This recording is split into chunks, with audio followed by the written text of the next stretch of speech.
कराची में गर्मी की शिद्दत आज भी बरकरार है। दर्जा हरारत 42 डिग्री को छू रहा है।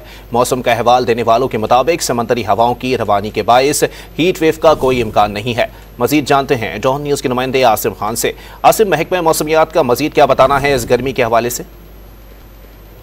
जी, कराची में ताहाल गर्मी की शिद्दत बरकरार है और आज भी जो है सूरज काफ़ी गुस्से में नज़र आ रहा है। लेकिन अगर बात की जाए मौसम की, तो मौसम में कुछ तब्दीली ज़रूर देखने में आई है कि समंदरी हवा जो है वो काफ़ी रफ्तार से चलने लगी है, जिसने गर्मी की शिद्दत को किसी हद तक कम कर दिया है। ताहम आज भी दर्जा हरारत 36 डिग्री सेंटीग्रेड है। महकमा मौसमियात का ये बताना है कि ये मई का वो महीना है जिसमें एवरेज टेम्परेचर जो है 36 से 38 ही रहता है और हीट वेव का फ़िलहाल कोई इम्कान नहीं है, क्योंकि समंदरी हवाएं बहाल हैं। इसलिए मौसम जो है गर्म ज़रूर है, लेकिन जो है हवा में नमी की वजह से होने वाला टेम्परेचर जो है वो ज़्यादा फील हो रहा है। ताहम आज भी यही सूरत हाल है कि सूरज की तपिश जो है वो काफ़ी ज़्यादा है, लेकिन जो है वैसे जो है हवा चलने से जो है काफ़ी हद तक जो है तब्दीली आई है मौसम में और गर्मी की शिद्दत में कुछ कमी देखने को आ रही है। ताहम महकमा मौसमियात का ये बताना है कि आइंदा 6 से 8 रोज़ जो है मज़ीद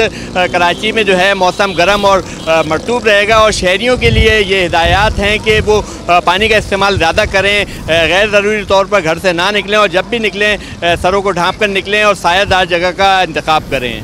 जी।